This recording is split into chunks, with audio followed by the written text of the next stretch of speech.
ಆಮೇಲೆ ಇನ್ನೂ ಸುಮಾರು ಜನ ಮೇಡಮ್ ನಮ್ಮ ಮಳವಳ್ಳಿ ಆಮೇಲೆ ನರೇಂದ್ರ ಸ್ವಾಮಿ ಸರ್ ಆಗಿರ್ಬೋದು. ಹೌದು, ಖುದ್ದು ನರೇಂದ್ರ ಸ್ವಾಮಿ ಅವರು ಮಾಲಿನ್ಯ ನಿಯಂತ್ರಣ ಮಂಡಳಿ ಅಧ್ಯಕ್ಷರು, ಶಾಸಕರಾಗಿರುವಂಥವ್ರು ನಿಮ್ಮ ಪರವಾಗಿ ಫಸ್ಟ್ ಟೈಮ್ ಅವರು ಕ್ಯಾಂಪೇನ್ ಮಾಡ್ತಾರೆ. ಪ್ರತಿಯೊಬ್ಬರಿಗೂ, ಪ್ರತಿಯೊಂದು ಮೀಡಿಯಾಗೂ ಅವರು ಅಡ್ರೆಸ್ ಮಾಡಿದ್ದಾರೆ. ಪ್ರತಿಯೊಂದು ಮೀಡಿಯಾಗೂ ಬಂದು ನಾವು ಗಿಲ್ಲಿಗೆ ಓಟ್ ಹಾಕಬೇಕು ಅಂತ. ಸೊ ಎಷ್ಟು ಖುಷಿ ಆಗುತ್ತೆ.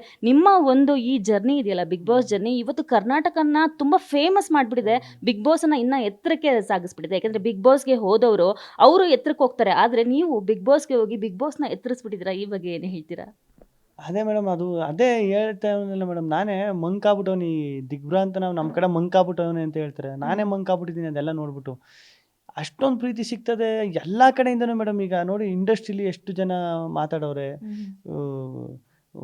ಇಲ್ಲಿ ರಾಜಕೀಯ ನಾಯಕರುಗಳು ಎಷ್ಟು ಮಾತಾಡೋರೆ, ಹೊರಗಡೆ ಎಷ್ಟು ಮಾತಾಡೋರೆ ಅಂದರೆ ನಮ್ಮ ಸೈನಿಕರು, ಯೋಧರು ಅವ್ರು ಮಾತಾಡೋರೆ, ಬೇರೆ ದೇಶದಲ್ಲಿ ಕನ್ನಡಿಗರು ಮಾತಾಡೋರೆ, ಬೇರೆ ದೇಶದಲ್ಲಿ ಬೇರೆ ರಾಜ್ಯದಲ್ಲಿ ಸೋಷಿಯಲ್ ಮೀಡಿಯಾದಲ್ಲಿ ಮಾತಾಡೋರೆ, ಅದನ್ನು ನೋಡೋನಿ ಪ್ರತಿಯೊಂದು. ಆಮೇಲೆ ಸಾಂಗ್ಗಳೇನು ಡಮಾಲ್ ಡೆಮಿಲ್ ಡಕ್ಕ ಗಿಲ್ಲಿ ಗೆಲ್ಲೋದು ಪಕ್ಕ ಸಾಂಗ್ಗಳು ಮಾಡೋರೆ. ಗಿಲ್ಲಿ ಗಿಲ್ಲಿ ಗಿಲ್ಲಿ ಕಿಂಗು ಮಾತಲ್ಲಿ ಗಿಲ್ಕಿ ಆಡಿಸ್ದಂಗೆ ಆಡಿಸ್ತಾನೆ. ಇಲ್ಲಿ ಎಷ್ಟು ಸಾಂಗ್ಸ್ ಮಾಡಿದ್ದಾರೆ ಅಂದರೆ, ನಾಟ್ ಓನ್ಲಿ ಕನ್ನಡ. ಗಿಲ್ಲಿಯವರೇ, ನೀವು ನಂಬ್ತಿರೋ ಬಿಡ್ತಿರೋ, ನಾನು ತುಂಬ ಗ್ಯಾರಂಟಿ ನ್ಯೂಸಲ್ಲಿ ನಿಮ್ಮದು ದಿನಕ್ಕೆ 2 ಪ್ರೋಗ್ರಾಮ್ ಮಾಡ್ತಿದ್ವಿ ನಾವು. ಗಿಲ್ಲಿಯವ್ರದ್ದು 2:30ಗೊಂದು 5:30ಗೊಂದು ಸಂಜೆನೂ ಮಾಡ್ತಾ ಇದ್ವಿ ನಾವು.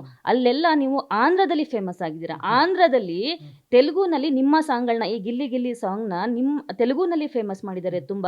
ನಿಮ್ಮ ಕಾವ್ಯನ್ ಜೋಡಿ ಅಂತೂ ಇಸ್ಲಾಮಿಯಾ, ನಮೀಬಿಯಾ, ಅರೇಬಿಯಾ ಎಲ್ಲ ಫೋಟೋಸನ್ನು ಹಾಕ್ಬಿಟ್ಟು ನಿಮ್ಮನ್ನ ವರ್ಲ್ಡ್ ಫೇಮಸ್ ಮಾಡಿಬಿಟ್ಟಿದ್ದಾರೆ.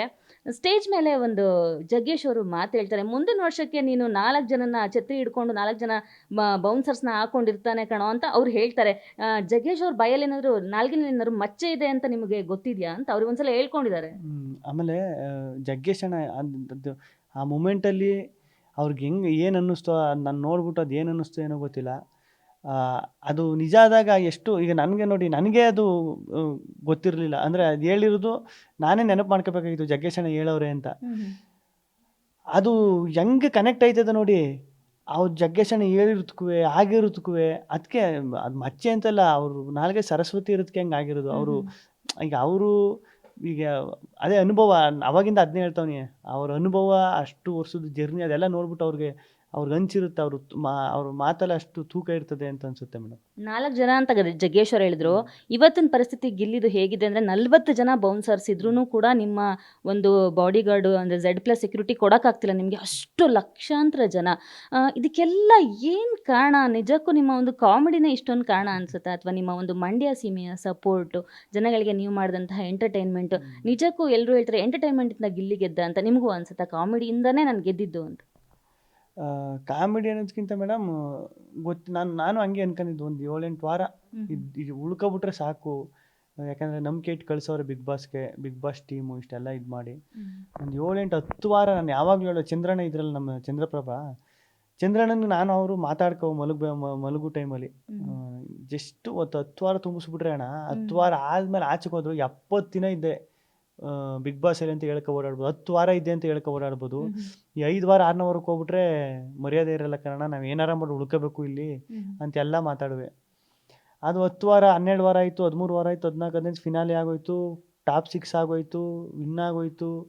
ಇಲ್ಲಿ ಬಂದು ಏನು ಫುಲ್ಲು ಜಾತ್ರೆ ಆಗೋಯ್ತು. ಓಕೆ. ಗಜಕೇಸರಿ ಯೋಗ, ರಾಜಯೋಗ, ಅದೃಷ್ಟದ ಹೆಬ್ಬಾಗಲು ಎಲ್ಲನೂ ಒಟ್ಟೊಟ್ಟಿಗೆ ಒದ್ಕೊಂಡು ಗಿಲ್ಲಿಗೆ ಬಂದ್ಬಿಟ್ಟಿದೆ ಅಂತ ಹೇಳ್ತಿದ್ದಾರೆ. ಒಂದು ರಾಜಾವಲಿಯಲ್ಲಿ ಹೇಳ್ತಾರಲ್ಲ, ಈ ಒಂದು ಶ್ರಾವಣ ಕಳೆದು ನನ್ನ ಮಗ ಟಾಪಲ್ಲಿ ಬರ್ತಾನೆ ಅಂತ. ಆ ಥರ ಏನಾದ್ರು ಆಗ್ಬಿಟ್ಟಿದೆಯಾ ನಿಮಗೆ? ನಿಮ್ದು ಯಾವ್ದು ರಾಶಿ ಗಿಲ್ಲಿ ಅವರೇ? ನಂದು ವೃಶ್ಚಿಕ ರಾಶಿ. ವೃಶ್ಚಿಕ ರಾಶಿ. ಭಾಳ ಟಾಪಲ್ಲಿ ಬಂದ್ಬಿಟ್ಟಿದ್ದೀರಾ. ಎಲ್ಲ ಯೋಗಗಳು ನಿಮಗೆ ಬಂದ್ಬಿಟ್ಟಿದೆ. ಸೊ ಏನು ಅನಿಸುತ್ತೆ ಇದ್ರ ಬಗ್ಗೆ? ಆ ಎಲ್ಲ ಯೋಗಗಳನ್ನೂ ನಾನು ದುರುಪಯೋಗ ಮಾಡ್ಕೋಬಾರ್ದು ಅಂತ ಇಷ್ಟಪಡ್ತೀನಿ ಮೇಡಮ್, ಅಷ್ಟೇ. ಅದಾಗಬಾರ್ದು ಅಂತ. ಅದು ಯೋಗ ಅನ್ನೋದಕ್ಕಿಂತ ಅದು ಎಲ್ಲೋ ಒಂದು ಕಡೆ, ಈಗ ನಮ್ಮ ಅಪ್ಪ ನಮ್ಮವ್ವ ಮಾಡಿದ್ದು ಯಾವುದೋ ಜನ್ಮದ ಪುಣ್ಯ, ಇಲ್ಲ ನಾನು ಮಾಡಿದ್ದು ಯಾವುದೋ ಜನ್ಮದ ಪುಣ್ಯನೋ, ಇಲ್ಲ ಇಷ್ಟೆಲ್ಲ ಪಡಿಕೆ ನಾನು ಅಷ್ಟು ಅರ್ಹತೆ ಇದ್ದದೋ ಇಲ್ವೋ, ಇದೆಲ್ಲ ಸ್ಟಾರ್ಟ್ ಆಗ್ಬಿಡ್ತದೆ. ಓಕೆ. ಇನ್ನು ನೀವು ಬಿಗ್ ಬಾಸ್ ಕರೆಕ್ಟ್ ಆಗಿಂದ ನಿಮ್ಮ ಬಗ್ಗೆ ಪ್ರತಿಯೊಂದು ನೆಗೆಟಿವ್ ಇಲ್ವೇ ಇಲ್ಲ, ತುಂಬಾನೇ ಪಾಸಿಟಿವ್ ಆಗಿ ಹೋಗಿದೆ. ಬರ್ತಾ ಲಾಸ್ಟಲ್ಲಿ ಒಂದು ಸ್ವಲ್ಪ ನೆಗೆಟಿವ್ ಹೋಯಿತು ಅಷ್ಟೇ. ಬಟ್ ಕೆಲವೊಂದು ಮೂಮೆಂಟಲ್ಲಿ ಏನಾಯಿತು, ನಿಮ್ಮ ಒಂದು ಸೋಷಿಯಲ್ ಮೀಡಿಯಾ ಟೀಮ್ ವಿರುದ್ಧನೇ ಒಂದು ಇವರೇ ಅಪಪ್ರಚಾರ ಮಾಡ್ತಿದ್ದಾರೆ, ನೆಗೆಟಿವ್ ಕಮೆಂಟ್ಸು, ಅದು ಎಲ್ಲಿವರೆಗೆ ಹೋಗೋಯ್ತು ಅಂದರೆ ಸುದೀಪ್ ಅವ್ರ ಮಟ್ಟಿಗೂ ಹೊಟ್ಟೋಯ್ತು. ಅವ್ರ ಕಿಚ್ಚನ ಚಪ್ಪಾಳೆ ಕೊಟ್ಟಂತಹ ಧ್ರುವಂತ್ ಮತ್ತು ಅಶ್ವಿನಿ ಅವರಿಗೆ ಇಲ್ಲ ಇದು ಸರಿಗೇ ಇಲ್ಲ ಅಂತ ನೆಗೆಟಿವ್ ಆಗಿ ಕಮೆಂಟ್ ಮಾಡೋಕ್ಕೆ ಶುರು ಮಾಡಿಬಿಟ್ರು. ಸೊ ನಿಮಗೆ ಒಂದು ನೆಲೆ ಕೊಟ್ಟಂತಹ, ಇಷ್ಟೊಂದು ಫೇಮ್ ಕೊಟ್ಟಂತಹ ಬಿಗ್ ಬಾಸ್ ಬಗ್ಗೆನೇ ಈ ಥರ ಆರೋಪ ಬಂದ್ಬಿಡ್ತು. ಈ ಆರೋಪದ ಬಗ್ಗೆ ನೀವೇನು ಹೇಳ್ತೀರಾ? ಈಗ ನಾನು ಫಸ್ಟ್ ಹೇಳಬೇಕು ಅಂದರೆ ಮೇಡಮ್, ಈಗ ನಾನು ಅದರ ಟೀಮ್ ಕ್ರಿಯೇಟ್ ಮಾಡಿ ನೆಗೆಟಿವ್ ಕಮೆಂಟ್ ಮಾಡಿಸ್ತೀನಿ, ನೆಗೆಟಿವ್ ಆಗಿ ಏನೋ ಮಾಡ್ತೀನಿ.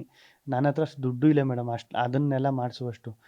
ಆಮೇಲೆ ಈಗ ನೆಗೆಟಿವ್ ಕಮೆಂಟು ನೆಗೆಟಿವ್ ಆಗಿ ಮಾಡೋರೆ, ಈಗ ನಾನು ಅದನ್ನು ಇಟ್ಟು ನಾನು ಮಾಡಿಸ್ತೀನಿ ಅಂದರೆ ಅದಂತೂ ಒಪ್ಪಲ್ಲ ಮೇಡಮ್. ಆಮೇಲೆ ಯಾರೇ ಮಾಡಿದ್ರು, ಈಗ ಸುದೀಪ್ ಅಣ್ಣನಿಗೆ ಆ ಥರ ಮಾಡಿರೋದು, ಈಗ ಸುದೀಪ್ ಅಣ್ಣನ ನಾವು ಎಷ್ಟು ಇಷ್ಟಪಡ್ತೀವಿ ಅಂತ ಗೊತ್ತು ಎಲ್ರಿಗೂ. ಈಗ ಸುದೀಪ್ ಅಣ್ಣನಿಗೆ ಹಂಗೆ ಮಾಡೋರೆ, ಹಂಗೆ ಅಷ್ಟೆಲ್ಲ ಇದು ಮಾಡೋರೆ ಅಂದರೆ ಅದು ತಪ್ಪು ಮೇಡಮ್. ಯಾರೇ ಆದರೂ ತಪ್ಪು, ಹಂಗೆ ಮಾಡಬಾರ್ದು.